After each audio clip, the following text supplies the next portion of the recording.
ఈ మాసాంతపు ప్రార్థనకి చేరువచ్చిన మీ అందరికి వందనాలు. రేపు ఎల్లుండి కూడా ప్రార్థనలు జరుగుతాయి. ఈ సమయంలో కొన్ని నిమిషాలు దేవుని యొక్క వాక్యాన్ని ధ్యానించుకొని మనం ముగించుకుందాం.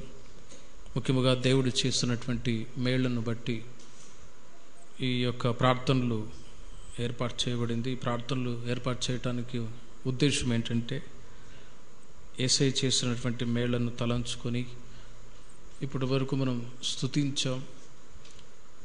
స్తుతించుట ద్వారా ఇంకా అధికమైన మేళ్ళు ప్రభు మన జీవితాల్లో దయచేయునుగాక. కృతజ్ఞతగా కీర్తనాకారుడు ఒక మాట కీర్తనలో రాస్తారు చూడండి. 40వ కీర్తన మొదటి 2 వాక్యాలు నేను చదువుతాను, మీరు ఆలకించండి. 40వ కీర్తన మొదటి 2 చరణాలు. యెహోవా కొరకు నేను సహనంతో కనిపెట్టుకుంటుని, ఆయన నాకు చెవియొగ్గి నా మొర ఆలకించెను. నాశనకరమైన గుంటలో నుండి, జిగటగల దొంగ ఊబిలో నుండి ఆయన నన్ను పైకెత్తెను. నా పాదములు బండ మీద నిలిపి నా అడుగులు స్థిరపరచును అని మనము ఆ కీర్తనలో చదువుతూ ఉన్నాం. ఈ మాట కీర్తనాకారుడు ఒక కృతజ్ఞతతో ఆయన చెప్తూ ఉన్న మాటలవి. తన జీవితాన్ని ఏ విధంగా ఉన్నతమైన స్థితిలోనికి తీసుకొచ్చాడో ఆ ఒక అనుభవాన్ని తలంచుకుంటూ కీర్తనాకారుడు దావీదు ఈ మాటలు తెలియజేస్తూ ఉన్నాడు.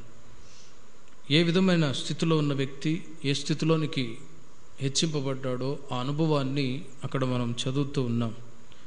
దావీదు గురించి మనకు తెలిసిన విషయం ఏంటంటే, బైబిల్లో కూడా మనం ధ్యానించినప్పుడు దావీదు ఒక సాధారణమైనటువంటి గొర్రెల కాపరిగా పనిచేస్తూ ఉండేవాడు.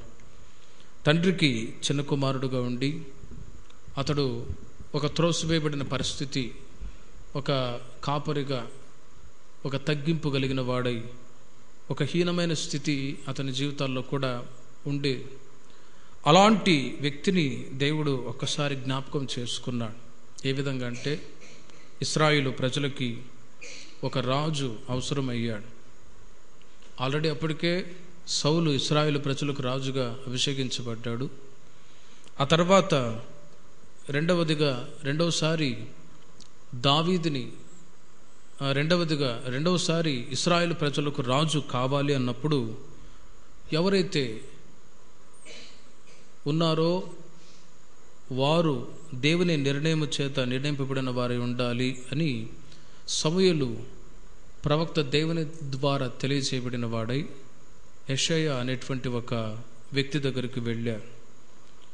ఆ ఇంటిని దేవుడు చూపించాడు. వాళ్ళకి కుమారులు ఉన్నారు, వాళ్ళ కుమారులలో ఒకరిని నేను ఎన్నిక చేసుకోబోతున్నాను అని ప్రవక్త అయిన సమూయేలుతో దేవుడు చెప్పాడు. కనుక ఆయన వెళ్ళి, అయ్యా నీకు ఎంతమంది కుమారులు అంటే వరుసగా వాళ్ళని 7 మందిని నిలవబెట్టాడు. అప్పుడు వాళ్ళ యొక్క పర్సనాలిటీ రకరకాలుగా ఉంది. ఏమో ఒక వ్యక్తి, ఒక కుమారుడేమో పెద్దవాడు, అతను హైట్గా వెయిట్గా ఎన్లార్జ్గా బాడీ, అలా వాళ్ళ యొక్క అలంకరణ ఉన్నట్లుగా బైబిల్ చదువుతూ ఉన్నాం. అయితే ఆ సెలెక్ట్ చేసేటప్పుడు సమూయేలు వాళ్ళని ఎన్నిక చేసేటప్పుడు ఒక్కొక్కసారి అడుగుతూ ఉన్నాడు. వాళ్ళని చూసినప్పుడు, ఇతనేనా ప్రభువా, ఇతనేనా నువ్వు ఎన్నిక చేసుకోన వ్యక్తి అంటే దేవుడు అంటాడు, కానే కాదు. అలా వాళ్ళ ఇంట్లో ఉన్నటువంటి 6-7 మంది సహోదరులు వాళ్ళు వరుసగా నిలవబడి ఉన్నా దేవుడు వారిని ఏమాత్రం ఎన్నుకోలే. ఆ తర్వాత సమూయేలు అడుగుతూ ఉన్నాడు, ఇంకా ఎంతమంది కుమారులు ఇంకా ఎవరైనా ఉన్నారంటే, అవునయ్యా ఇంకొక చిన్న కుమారుడు ఉన్నాడు, అతను గొర్రెలు కాచుకుంటూ ఉన్నాడు అని.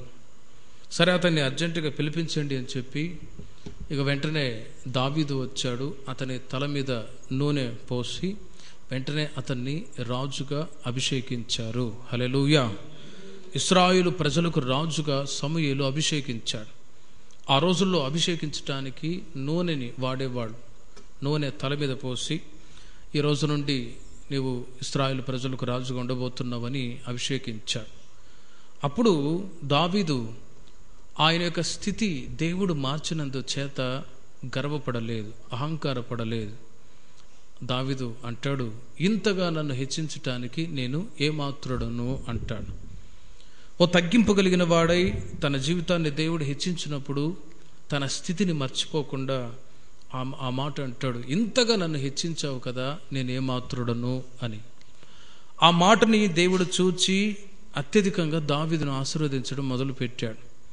ఎప్పుడైతే ఒక వ్యక్తి యొక్క స్థితిగతులు మారుతూ ఉంటాయో, లోకంలో కొందరి జీవితాల్లో అప్పుడప్పుడు చూస్తూ ఉంటాం, గర్వం అనేది ప్రవేశిస్తూ ఉంటుంది. పాస్టర్ గారు చెప్తూ ఉండేవారు, గర్వం అనే గుర్రం ఎక్కారు అని. వెంటనే ఆ ప్రౌడ్నెస్, వెంటనే స్థితిగతులు మారేటప్పుడు వెంటనే గర్వం వచ్చేసిద్ది.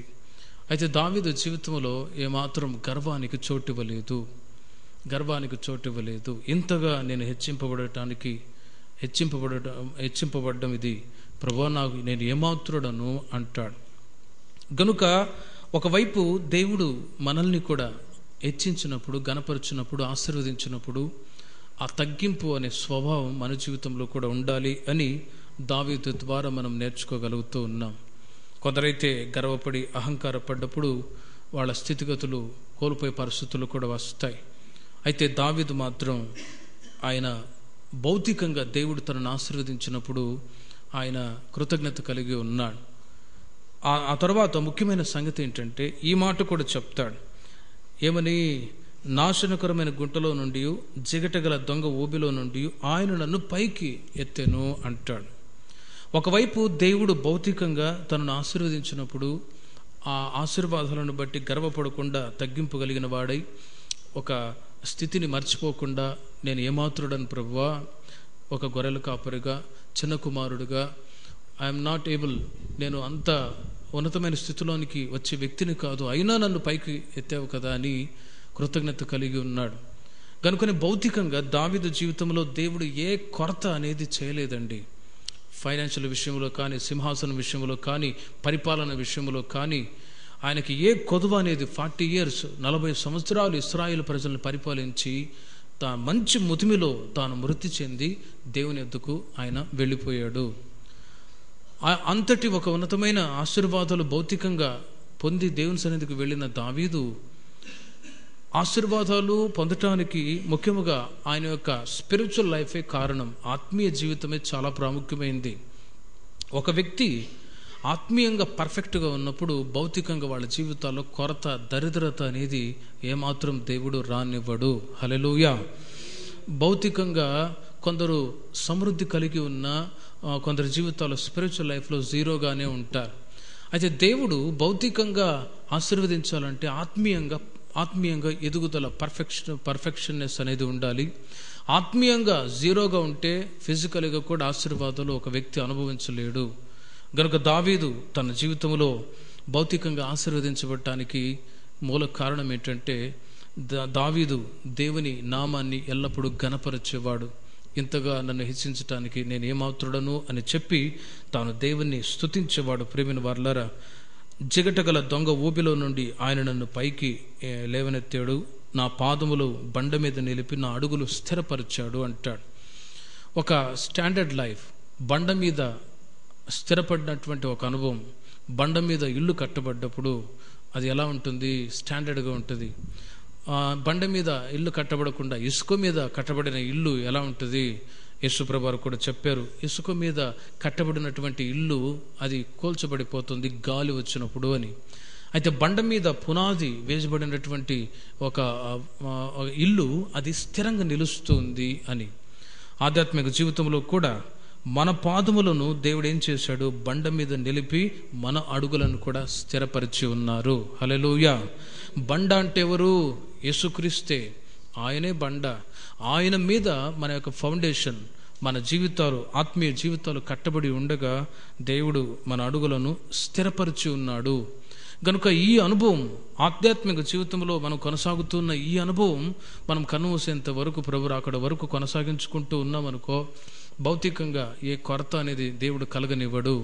భౌతికంగా ఆశీర్వాదాలు కావాలి అని మాత్రమే కానే కాదు, కానీ ఒక రోజున దేవుని యొక్క రాజ్యానికి మనం చేరాలనే ఆ ఉద్దేశంతోనే ప్రభువుని మనం వెంబడించాలి. ఈ జీవన యాత్రలో మనం కొనసాగుతూ ఉన్నప్పుడు మనల్ని అనేక విధాలుగా దేవుడు పైకి లేవనెత్తి ఆశీర్వదిస్తూ వచ్చాడు. బైబిల్లో నుండి కొన్ని మాటలు మీకు తెలియజేస్తాను. కీర్తనాకారుడు అన్నట్లుగా, నాశనకరమైన గుంటలో నుండి, జిగటగల దొంగ ఊబిలో నుండి ఆయన నన్ను పైకెత్తెను, నా పాదముల బండ మీద నిలిపిన అడుగులు స్థిరపరచును అంటాడు.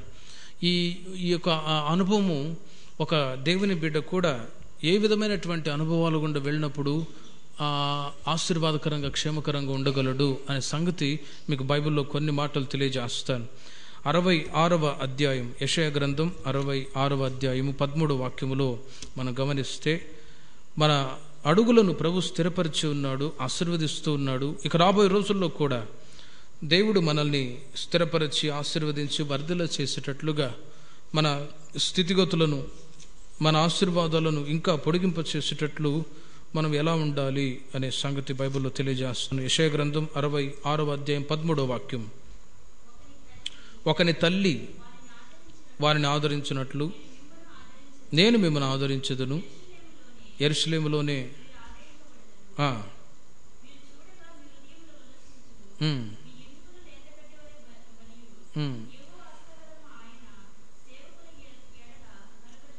చాలు చూడండి, మీరు చూడగా మీ హృదయం ఉల్లసించును అంటాడు. ఒకని తల్లి వారిని ఆదరించినట్లు నేను మిమ్మల్ని ఆదరించదును, యెరూషలేములోనే మీరు ఆదరింపబడెదరు, మీరు చూడగా మీ హృదయము ఉల్లసించును అనే మాట. అక్కడ దేవుడు మన జీవితాలను కూడా లేవనెత్తాడు, మన అడుగులను స్థిరపరిచాడు. ఆధ్యాత్మిక జీవితంలో రక్షించబడి బాప్తిసం తీసుకొని సంఘ సహవాసములు ఎదుగుతూ ఉన్న మన జీవితాల్లో కూడా రక్షణ భాగ్యాన్ని ఇచ్చి మన అడుగులను స్థిరపరిచి నడిపిస్తూ ఉన్న దేవుడు కొన్ని ఒక ఆదరణ లేని పరిస్థితులు కూడా ఎదురవుతూ ఉంటాయి. ఒకవైపు ఆశీర్వాదాలు, మరొక వైపు దుఃఖకరమైన పరిస్థితులు కూడా ఎదురవుతాయి. అందుకే మానవుని యొక్క జీవితాన్ని దేవుడు ఏం చేశాడంటే సుఖాన్ని దుఃఖాన్ని రెండు జతపరిచి సృష్టించాడు. అందుకే కొన్నిసార్లు దుఃఖం కలుగుతుంది, కొన్నిసార్లు సంతోషంగా ఉంటాడు, కొన్నిసార్లు సంతోషం కలుగుతుంది, కొన్నిసార్లు దుఃఖపడవలసిన పరిస్థితి. ఈ రెండు ఈక్వల్గా మన జీవితాల్లో కొనసాగింపు చేస్తూ ఉంటాడు దేవుడు. అయితే ఒకవైపు ఆశీర్వాదాలు సంతోషం వెంటాడుతూ ఉండగా మరొక వైపు దుఃఖం కలుగుతూ ఉన్నప్పుడు దేవుడు అంటాడు, యెరూషలేములోనే మీరు ఆదరింపబడెదరు, మీరు చూడగా మీ హృదయము ఉల్లసించును అంటాడు. బైబిల్లో హన్నాను గురించి మనం చదువుతూ ఉన్నాం. సమూయేలు మొదటి గ్రంథం 1వ అధ్యాయము 10, 11, 12 వాక్యాలు మీరు చూడండి. అక్కడ హన్నా జీవితంలో కూడా ఆదరణ లేని పరిస్థితి.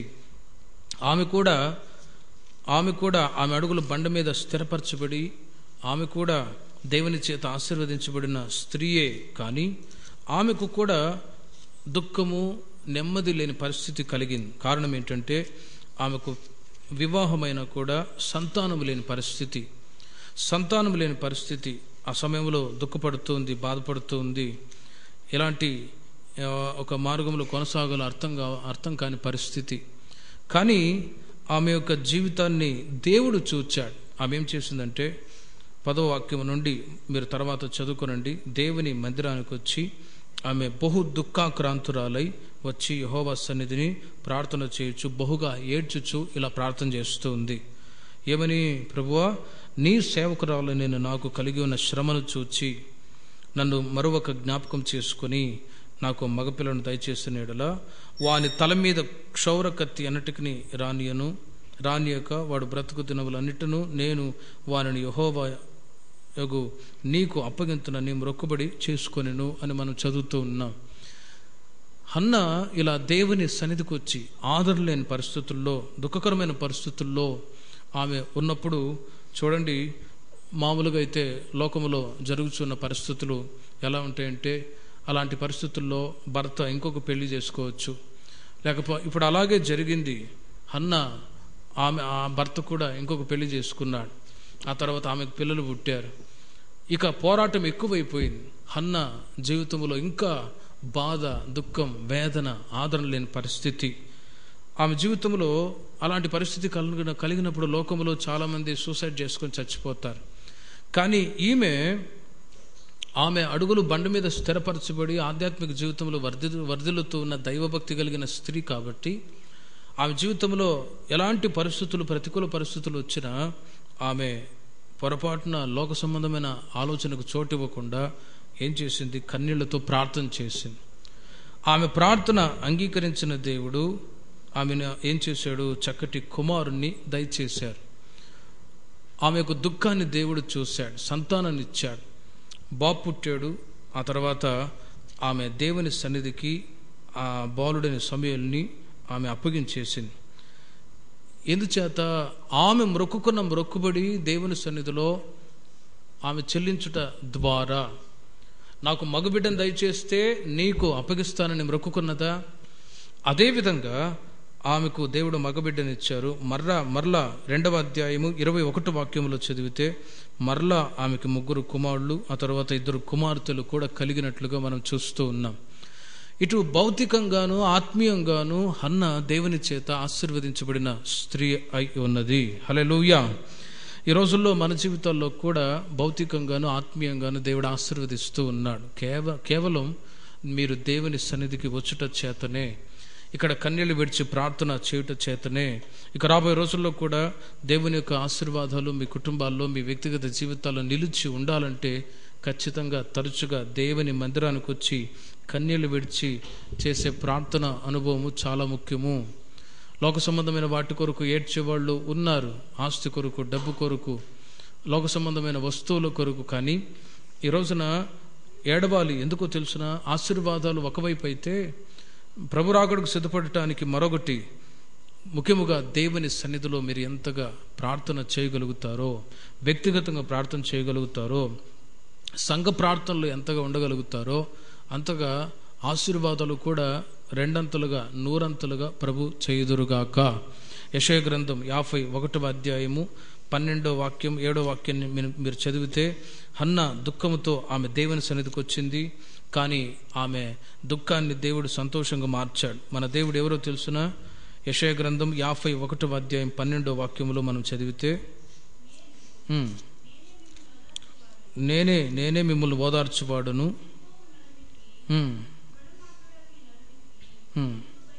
చూడండి, దేవుడు అంటాడు, నేనే మిమ్మను ఓదార్చువాడును అంటాడు. హన్నా జీవితంలో ఆమెను ఓదార్చిన వారు ఎవరు? భర్త ఓదార్చాడా? లేకపోతే ఇరుగు పొరుగు వారు ఓదార్చారా? ఇంట్లో ఉన్న వాళ్ళు ఓదార్చారా? లేనే లేదు. మనుషుల ఓదార్పు అనేది మాయమాటలతో కూడింది. కొన్నిసార్లు దుఃఖములు ఉన్నప్పుడు, బాధలో ఉన్నప్పుడు ఓదార్చినట్లే కనబడతారు. కానీ అయితే మానవుడు కుయుక్తి కలిగిన వాడు. మనుషుల యొక్క ఓదార్పుని ఎప్పుడు కూడా కోరుకోకూడదు. ప్రేమైన వారలారా, మనుషుల యొక్క ఆదరణని కూడా ఎప్పుడు కూడా కోరుకోకూడదు. దేవుడిచ్చే ఓదార్పు కొరకే మనం ఎదురు చూడాలి. అందుకే ఏ సమస్య వచ్చినా కూడా మనుషులతో కాకుండా దేవునితో, దైవ సేవకులతో చెప్పి ఇలా సంఘ ప్రార్థనలో ఉండడం మంచిదే. కానీ మనుషులతో కానీ, రక్త సంబంధికులతో కానీ, వీళ్ళతో చెప్పుకున్నట్టు ద్వారా ఆదరణ కలగదు. ఇంకా సమస్యలు ఎక్కువ అవుతాయి, కానీ ఓదార్పు అనేది కలగదు అని మనం గ్రహించుకోవాలి. దేవుడే అంటున్నాడు స్వతహా, నేనే మిమ్మల్ని ఓదార్చేవాణ్ణి. 7వ వాక్యంలో చూడండి, 7వ వాక్యంలో, నీతిని అనుసరించు వారులారా నా మాట వినుడి, ఆలకించండి, మనుషులు పెట్టు నిందకు భయపడకుడి, వారి దూషణ మాటలకు దిగులు పడకుడి అంటూ ఉన్నారు. నీతిని అనుసరించేవారులారా నా బోధను హృదయమందుంచుకున్న జనులారా ఆలకించండి అంటాడు. దేవుని ప్రజలతో ప్రవక్త ద్వారా దేవుడు చెప్తూ ఉన్న మాటలు, మనుషులు పెట్టు నిందకు భయపడకుడి అంటాడు. మానవుని జీవితంలో నిందలు వస్తాయి, అవమానాలు వస్తాయి. అయితే ఆ నిందకు భయపడితే ప్రయోజనం ఏంటి? తప్పు చేయని వాడు తలెత్తుకొని తిరుగుతాడు, తప్పు చేసేవాడు తల వంచే పరిస్థితికి వస్తారు. అయితే మనుషులు పెట్టు నిందకు భయపడకుడి. ఒక వ్యక్తి తప్పు చేయనప్పుడు, నిందలు అనుభవిస్తున్నప్పుడు ఆ నిందను బట్టి బాధపడనక్కర్లేదు, భయపడనక్కర్లేదు అంటోంది. ఇప్పుడు అన్నా జీవితంలో కూడా ఆమె ఏ తప్పు చేయలేదు, కానీ నిందను అనుభవిస్తుంది. ఆ నిందకు ఆమె ఏమాత్రం భయపడలేదు. దేవుడు నాకు చక్కగా సంతానం ఇస్తారు అని ధైర్యంగానే ఉంది. దూషణ మాటలకు కూడా దిగులు పడలేదు. మనము ఆశీర్వాదకరంగా కొనసాగుతూ ఉన్నప్పుడు కొన్నిసార్లు నిందలు వస్తాయి, దూషణకరమైన మాటలు పలికే వాళ్ళు కూడా ఉంటారు. ఇంట్లో ఉంటారు, సంఘంలో ఉంటారు, బయట ఉంటారు, ప్రతి చోట ఉంటారు. శత్రువులు ఎక్కడో ఉండరు, ఇంట్లోనే ఉంటారు అని బైబిల్ చెప్తూ ఉంది. ఇప్పుడు హన్నా జీవితంలో కూడా అలాగే దూషించే వాళ్ళు ఇంట్లో ఉన్నారు, నింద మోపే వాళ్ళు ఇంట్లో ఉన్నారు, బయట ఎవరు లేరు. గనుక శత్రువులు అనేవాళ్ళు బయట ఎక్కడ ఉండరు, మన మధ్యలోనే ఉంటారు, అంటే వ్యక్తిగతంగా. గనుక అలాంటి పరిస్థితుల్లో దేవుడిచ్చే ఓదార్పు కొరకు ఎదురు చూచి ఆమె మనుషుల యొక్క నిందకు భయపడకుండా, దూషణ మాటలకు దిగులు పడలేదు, కానీ దేవుని సన్నిధికి వచ్చి ఆమె ప్రార్థన చేసుకున్నది. గనుక ఆమె నిందని దేవుడు దూరపరిచాడు. ఏ విధంగా ఆమె చేసిన లోతుగా మనం ధ్యానించినప్పుడు, ఆమె కన్నీళ్లతో చేసిన ప్రార్థన, మొక్కుబడితో కూడా చేసినటువంటి ప్రార్థన, మనము కూడా దేవుని చేత ఆశీర్వాదాలు అనుభవించడానికి నిందలు అనుభవిస్తూ దూషణకరమైన మాటలు ఒకవేళ మనుషులు పలుకుతూ ఉన్నా వాటిని గురించి భయపడకుండా, దిగులు పడకుండా మనము దేవుని చేత ఆశీర్వాదాలు పొందటానికి ఒక కారణం ఏంటంటే, మనము కూడా కన్నీళ్లతో ప్రార్థన చేయగలగాలి. ఒకటి. రెండవది, మనం ఏదైతే మొక్కుకుంటామో ఆ మొక్కుబడిని కూడా చెల్లించగలగాలి. అప్పుడే ఆశీర్వాదాలు, దుఃఖము లేకుండా ఆశీర్వాదాన్ని అనుభవించగలము. హన్నా మొక్కుకున్నది అలాగే చేసింది. బైబిల్లో కూడా ప్రసంగి గ్రంథం 5వ అధ్యాయం మొదటి 4 వాక్యాలు చూడండి. ప్రసంగి గ్రంథం 5వ అధ్యాయం మొదటి 4 వాక్యాలు.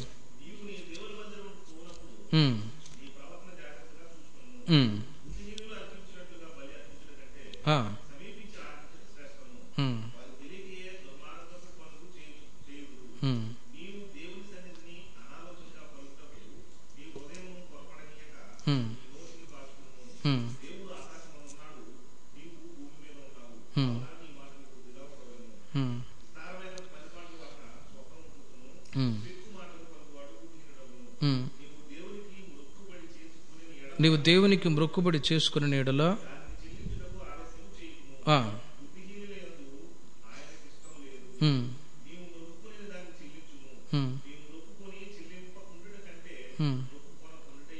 చాలు. ఈ 5 వాక్యాల్లో మనం చదువుతూ ఉన్నాం, నీవు దేవుని మందిరమునకు పోవునప్పుడు నీ ప్రవర్తన జాగ్రత్తగా చూచుకొనుము అంటాడు. హన్నా జీవితంలో కూడా ఆమె తరచుగా దేవుని మందిరానికి, యెరూషలేమునకు వచ్చేటువంటి స్త్రీ, ప్రార్థనలో గడుపుచున్నటువంటి స్త్రీ. సొలొమోను ప్రసంగికర్త రాస్తాడు, దేవుని మందిరానికి వచ్చేటప్పుడు మీ ప్రవర్తన గురించి జాగ్రత్త పడండి. బుద్ధిహీనులు అర్పించినట్లుగా బలి అర్పించుట కంటే సమీపించి ఆలోకించుట శ్రేష్టము అంటాడు. ఆ రోజుల్లో దేవుని సన్నిధికి వచ్చేటప్పుడు బలులు అర్పించేవాళ్ళు. బలులు ఎందుకు అర్పిస్తారు? ఒకటి, పాప క్షమాపణ కొరకు, సమాధాన బలులు, ఇంకా అనేక రకమైన బలులు అర్పిస్తూ ఉండేవాళ్ళు.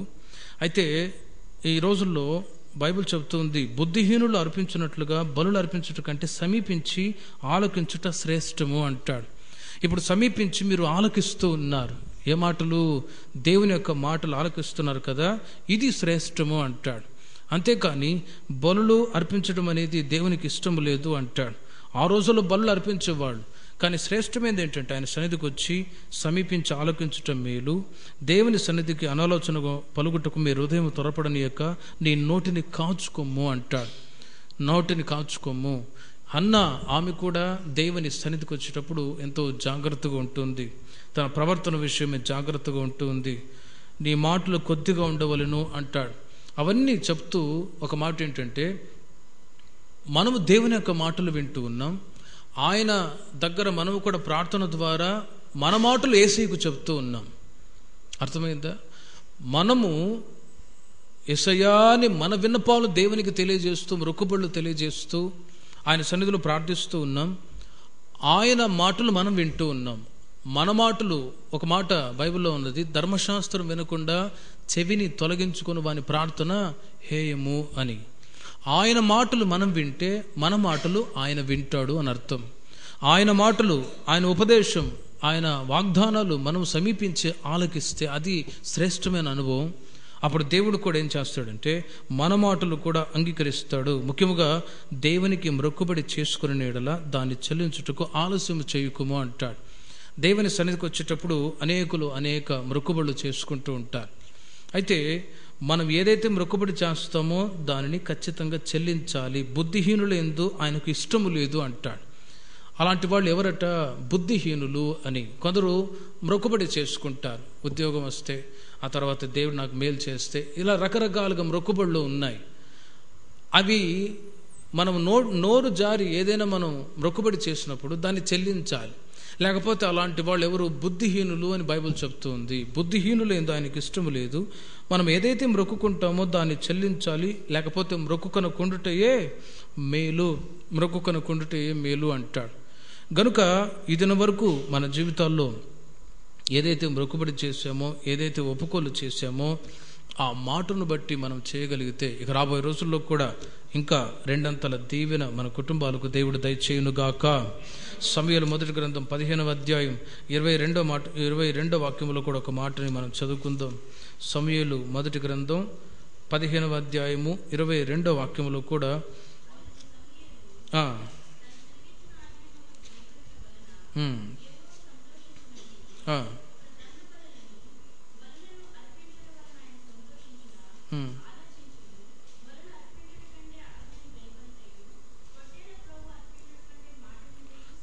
చూడండి, ఏది శ్రేష్టం? మాట వినుట శ్రేష్టం అంటాడు. భౌతికంగా పొట్టేళ్ళు క్రొవ్వు లేకపోతే బలులు ఆ రోజుల్లో అర్పిస్తూ ఉండేవాళ్ళు. అవి దేవునికి శ్రేష్టమైనదిగా అన్నట్లు. కానీ మాట వినుట శ్రేష్టం అంటాడు. ఆయన మాట వింటే మన మాటలు ఆయన వింటాడు, మన ప్రార్థన ఆయన వింటాడు. భౌతికంగా పిల్లలు మాట వినకపోతే ఎంత కోపం వచ్చిద్దో ఒకసారి చూడండి. అలాగే యేసయ్య కూడా ఆయనకు మనం పిల్లలమై ఉండగా, యోహాను సువార్తలో ఒక మాట ఉంది, తనను ఎందరైతే అంగీకరించారో వారికి దేవుని పిల్లలు అవటానికి ఒక అధికారం ఇచ్చాడు. We are the authority. మనము అధికారం కలిగిన వాళ్ళం. ఏమని? మనము we are the children of God, దేవుని యొక్క పిల్లలము అని పిలువబడే అధికారం ఇచ్చి ఉండగా, పిల్లలైన వాళ్ళు ఆయన మాట వినాలి అని. ఆయన మాట మనం వింటే మన ప్రార్థన కూడా విని మన జీవితాలను, మన కుటుంబాలను ప్రభు ఇంకా ఆశీర్వదించును గాక. పరమగీతములు 8వ అధ్యాయము 3వ వాక్యాన్ని చూడండి. పరమగీతములు 8వ అధ్యాయం 3వ వాక్యం.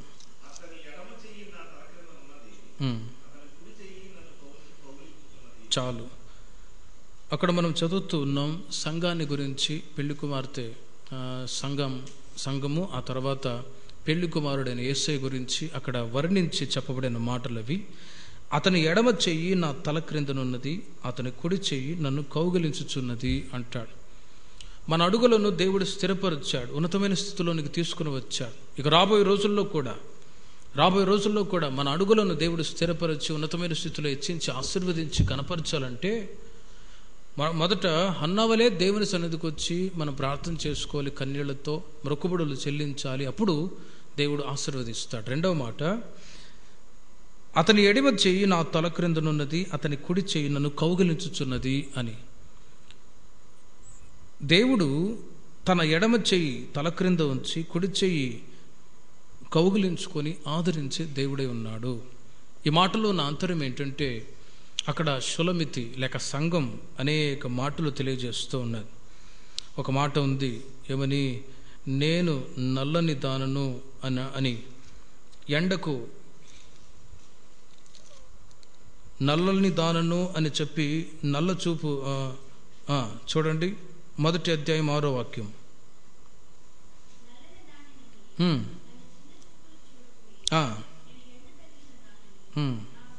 చాలు. చూడండి, షోలమితి చెప్తున్న మాట, సంఘం చెప్తున్న మాట అని అర్థం. ఏమని? నల్లని దానని నన్ను చిన్న చూపులు చూడబాకండి, నేను ఎండ తగిలిన దానను అంటారు. ఎంత ఎరుపుగా ఉన్నా ఎండకి వెళ్ళిన వాళ్ళు ఏమవుతారు? నల్లబడిపోతారు. ఎంత డెకరేషన్ చేసుకున్నా ఎండకు అట్లా వెళ్ళి వచ్చారనుకో నల్లగా అయిపోతారు. ఇక్కడ చెప్తున్న మాట ఏంటంటే, ఎండ అన్నప్పుడు శ్రమలు, కష్టాలు, నిందలు, అవమానాలు ఇవి సంఘానికి కలుగుతూ ఉన్నాయి అని కంపారిజన్. సంఘం అంటే దేవుని ప్రజలుగా కొనసాగుతున్న వాళ్ళు ఎండని ఖచ్చితంగా అనుభవిస్తే, ఎండ తగులుతూ ఉంది. ఎండ తగిలినప్పుడు ఏమవుతారు? నల్లగా అవుతారు. నేను నల్లని దానను అని చెప్పి చిన్న చూపులు చూడబాకండి అంటాడు. ఎందుకంటే ఎండ తగిలినప్పుడు కలర్ మారిపోతూ ఉంటారు. ఎంత పౌడర్ రాసినా, ఎంత సున్నం రాసినా, ఎంత బ్యూటీ పార్లర్ వెళ్ళి ఎంత చేసినా ఒక రోజుకి 2 రోజులు బాగానే ఉంటుంది, కానీ మరలా మామూలే. ఇప్పుడు ఆత్మీయంగా ఈ మాటను ధ్యానిస్తే ఎండ అన్నప్పుడు కష్టాలు, నిందలు, అవమానాలు, శోధనలు ఇవి వచ్చినప్పుడు దేవుడు ఏం చేస్తాడు? ఇక్కడ మనం చదువుతున్నాం, అతని ఎడమ చెయ్యి నా తల క్రిందనున్నది, అతని కుడి చెయ్యి నన్ను కౌగిలించుచూ ఉన్నది అంటాడు. క్రొత్త నిబంధన కాలంలో ఓసారి యేసుక్రీస్తు యొక్క శిష్యులు వాళ్ళు పడవలో ప్రయాణం చేస్తూ ఉన్నారు. పడవలో ప్రయాణం చేస్తూ ఉంటే అకస్మాత్తుగా వాళ్ళ జీవితాల్లో అక్కడ పడవ అల్లకల్లోలమవుతూ వచ్చింది. మార్కు సువార్త 4వ అధ్యాయము 38వ వాక్యాన్ని మీరు చూడండి. 4వ అధ్యాయం 38వ వాక్యం.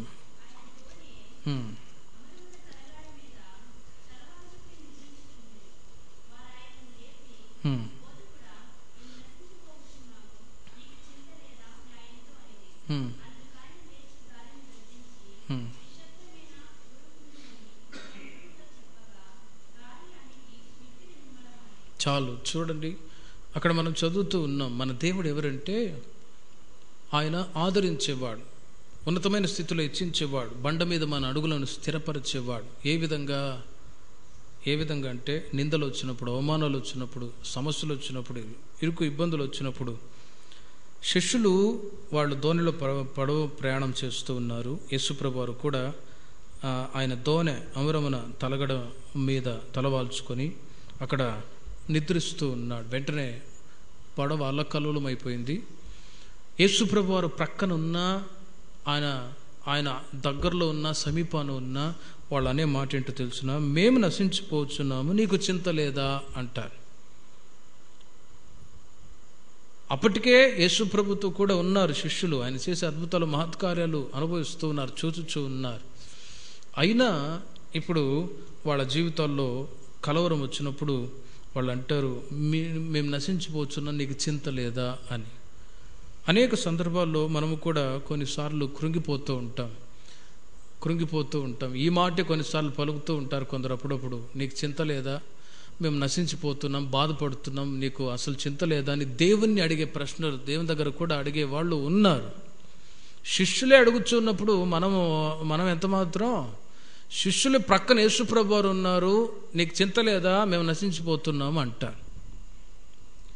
దేవుడు యేసయ్య ప్రక్కన ఉన్నాడు, వీళ్ళ యొక్క పరిస్థితి అంతా దేవునికి తెలుసు. అయినా చింత, కలవరం అనేది మానవుని జీవితాన్ని, దేవుని యొక్క బిడ్డ జీవితాన్ని వెంటాడుతూ ఉంటుంది. గనుక దేవుడు యేసయ్య ఏం చేశాడు? గాలిని గద్దించి గాలిని ఊరకుండమని సముద్రంతో చెప్పగా గాలి అణిగి మిక్కిలి నిమ్మళమాయును అని చదువుతూ ఉన్నాం. అంటే కష్టకరమైన పరిస్థితుల్లో, క్లిష్టకరమైన పరిస్థితుల్లో కొనసాగుతూ ఉన్నప్పుడు కొన్నిసార్లు మనము కూడా ఇలాగే, నీకు చింత లేదా, బాధ లేదా అని దేవుని మీద సణుగు. మనుషుల దగ్గర సణిగి గొణిగిన, దేవుని దగ్గర మాత్రం సణిగి గొణిగితే ప్రయోజనం లేదు. ఆయన చూచే దేవుడు, ఆయన మాట్లాడే దేవుడు, పలికే దేవుడు, సమస్తము ఆయనకు తెలుసు. అయినా చింత అనేది ఒక దేవుని బిడ్డని వెంటాడుతూ ఉంటుంది. అందుకే బైబిల్ చెప్తుంది, మీ చింత యావత్తు ఆయన మీద వేయండి. ఇప్పుడు ప్రతి ఒక్కరి గురించిన చింత దేవునికి ఉంది. నా గురించి దేవునికి చింత ఉంది, మీ గురించి చింత ఉంది, మీ పిల్లల గురించిన చింత దేవునికి ఉంది. మీకంటే దేవునికి అధికమైన చింత మన మీద దేవుడు కలిగి ఉన్నాడు. అయితే మనమే కొన్నిసార్లు నీకు చింత లేదా అంటాము, కానీ దేవునికి మన గురించి చింత ఉన్నది. ఎందుకు? ఆయనకు మనం పిల్లలమై ఉన్నాము కాబట్టి. హల్లెలూయా. మీ పిల్లల గురించి, వాళ్ళ ఫ్యూచర్ గురించి ఎంత చింత మీరు కలిగి ఉంటారో, అలాగే అంతకంటే మన గురించిన చింత దేవుడు కలిగి ఉన్నాడు.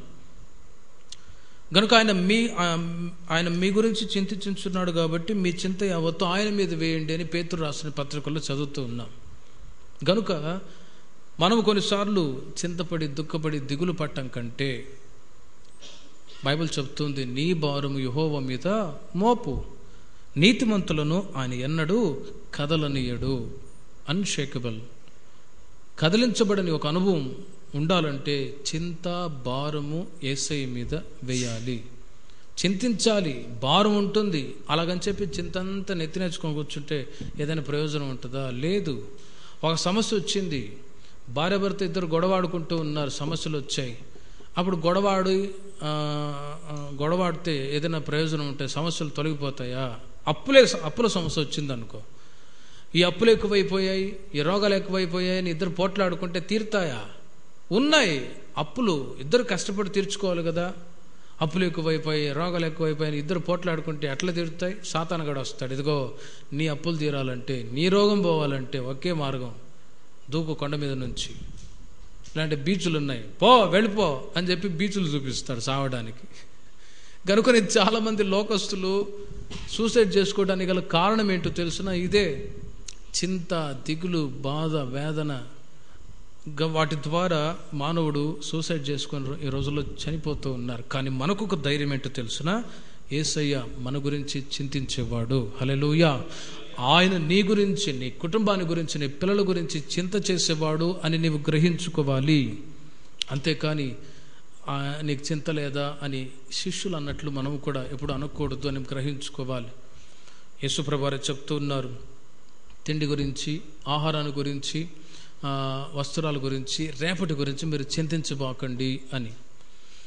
చింతించబాకండి, వస్త్రాల గురించి, ఆహారాన్ని గురించి దేవుడు సమకూడి జరిపిస్తూ ఉంటాడు. అయితే కొందరు వాటి గురించే చింతించుట చేత వాళ్ళకి దొరకట్లేదు అని బైబిల్ చెప్తూ ఉంది.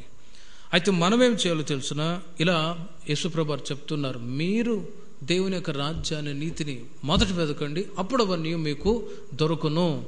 ఒకసారి గతాన్ని జ్ఞాపకం చేసుకోండి. యేసుక్రీస్తుని తెలియక మునుపు మన స్థితిగతులు, మీ స్థితిగతులు ఎలా ఉన్నాయి? ఇప్పుడు ప్రభుని నమ్మిన తర్వాత దేవుని మందిరానికి వచ్చుట ద్వారా, ఆత్మీయంగా ఎదుగుట ద్వారా భౌతికంగా దేవుడు కొరత లేకుండా మీ కుటుంబాలను ఆశీర్వదిస్తున్నాడు. కారణం ఏంటో తెలుసునా? మీరు దేవుని యొక్క రాజ్యాన్ని, నీతిని మొదట వెతుకుతున్నారు కాబట్టి.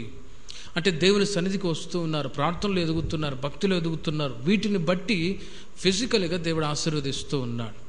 గనుక ఈ అనుభవాన్ని ఏ మాత్రం విడిచిపెట్టకుండా కన్నుమూసేంత వరకు, ప్రభు రాకడ వరకు ఆయన అడుగుజాడల్లో స్థిరపరచబడి, బలపరచబడి, వర్ధిల్లే కొలది ఆశీర్వాదాలు కూడా వెంట వచ్చేటట్లు ప్రభు చేయునుగాక. ఒకవైపు చింత, దిగులు ఉంటుంది, కానీ వాటిని మనము దేవుని మీద వేస్తే చింత లేకుండా జీవించగలము. 95వ కీర్తన 6వ చరణం ఒక మాట చెప్పి నేను ముగిస్తాను. 95వ కీర్తన 6వ చరణం. ఆయన మన దేవుడు,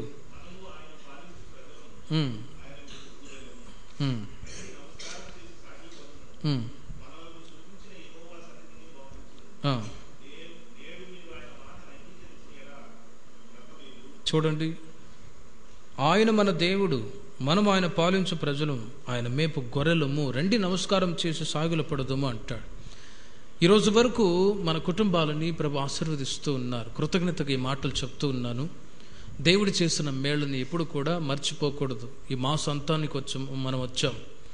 ఈ దినాన్ని చూడలేక ఎంతోమంది గతించిపోయారు. ఎన్ని యాక్సిడెంట్లు, ఎన్ని మరణాలు, ఎప్పుడేం జరుగుతుందో తెలియని పరిస్థితి. బయటకు వెళ్ళిన మనిషి తిరిగి వస్తాడని నమ్మకం ఉందండి? లేదు. No guarantee. అన్నిటికీ వారంటీ ఇచ్చాడు, కానీ మనిషికి వారంటీ ఉందా? లేదు. 6 నెలలు, 5 సంవత్సరాలు, 10 సంవత్సరాలు, 20 సంవత్సరాలు ఇస్తున్నాడు వారంటీ. మనిషికి వారంటీ లేదు. ఎప్పుడేం జరుగుతుందో తెలియదు. ఉన్నట్టున్నట్లుగానే హార్ట్అటాక్ వచ్చి పోవచ్చు అంతే. ఉన్నట్టున్నట్టే కిడ్నీ ఫెయిల్, ఉన్నట్టున్నట్టే క్యాన్సర్. అర్థం కాని పరిస్థితి చూడండి. మనిషికి గ్యారంటీ లేదు. మనం అనుకుంటాం, కానీ ఆ ఊపిరి అట్లా ఆగిపోయింది అనుకో గుండె, ఇక అంతే. స్తోత్రం. బైబిల్ చెప్తుంది, ఆయన మన దేవుడు, మనం ఆయన పాలించు ప్రజలం. కనుక రండి నమస్కారం చేసి సాగిల పడదాము అంటాడు. దేవుడు మనల్ని ఇదిన వరకు ఆశీర్వదించాడు. అందుకే కృతజ్ఞతగా ఇలా ప్రార్థనకు మనం కూడి వచ్చాము. ముఖ్యమైన సంగతి ఏంటంటే, మనము ఆయన పాలించు ప్రజలము, ఆయన మేపు గొర్రెలమై ఉన్నాము అంటాడు.